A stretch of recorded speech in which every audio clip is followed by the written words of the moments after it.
Depois de assistir a Substância, a gente tá precisando falar de horror corporal. Esse filme realmente veio como um soco no estômago, com uma história bem peculiar e criativa e críticas sociais bem fortes. Mas talvez o mais interessante é que seja o horror corporal.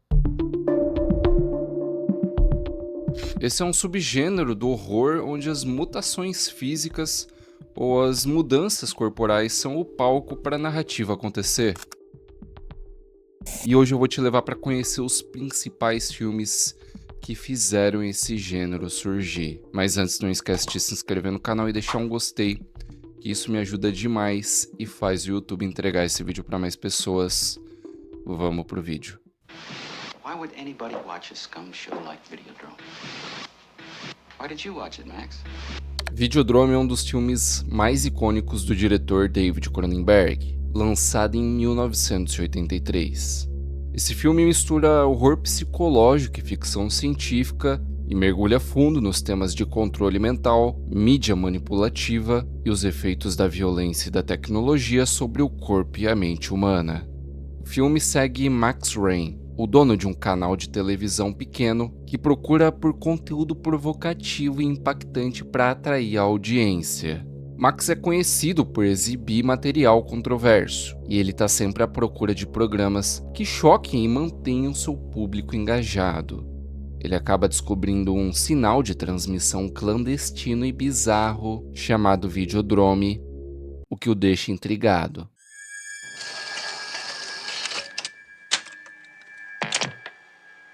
The Battle for the Mind of North America. O programa não tem enredo ou propósito aparente. Se trata de uma sequência de tortura e violência brutal, tudo transmitido sem explicação ou contexto.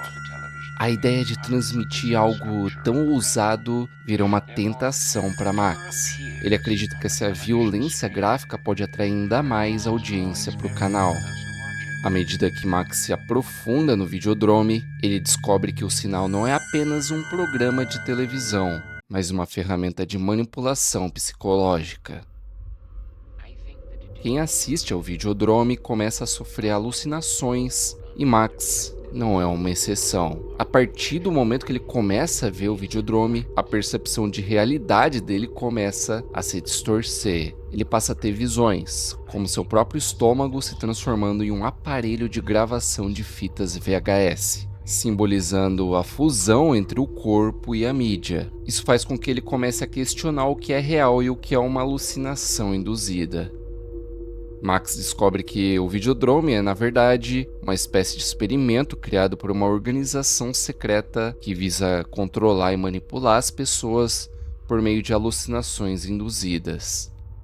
A ideia é programar o público, usando violência como uma espécie de controle mental, enquanto a exposição prolongada ao Videodrome causa tumores cerebrais.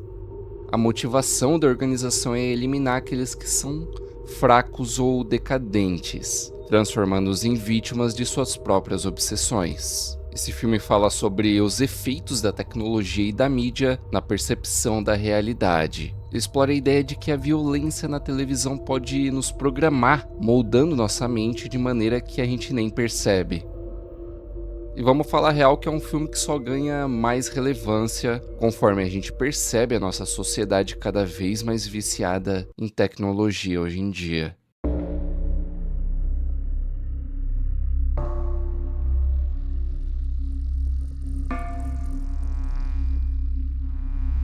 A Mosca, de 86, acompanha Seth, um cientista que trabalha em um projeto inovador, uma máquina de teletransporte que ele espera revolucionar o mundo. A invenção do Seth consiste em 2 cápsulas de teletransporte interligadas. Ali ele já conseguiu teletransportar objetos inanimados, mas enfrenta dificuldades em teletransportar seres vivos.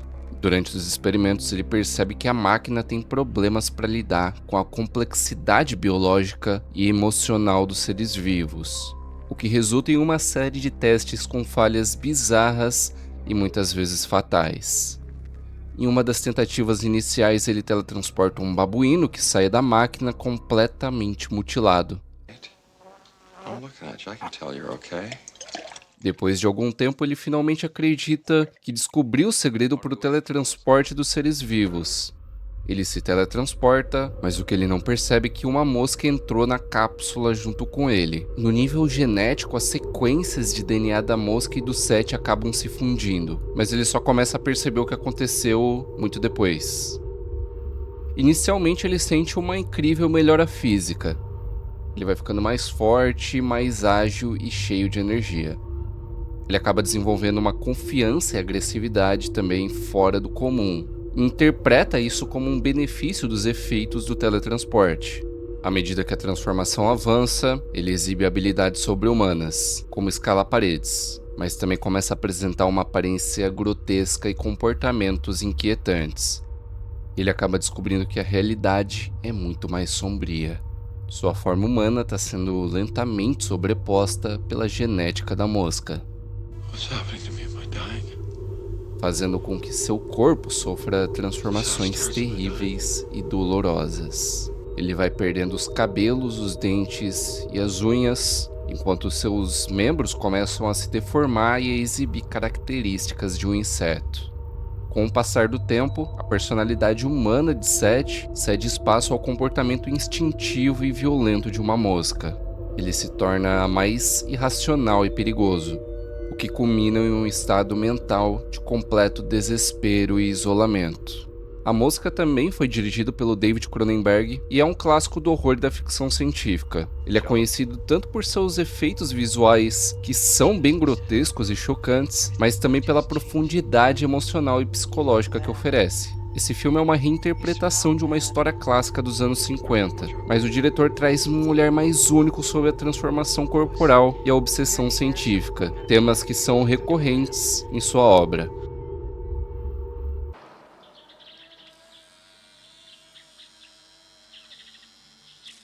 Tetsuo, The Iron Man de 1989, é um clássico do horror experimental japonês, conhecido por sua estética cyberpunk e uma abordagem visceral.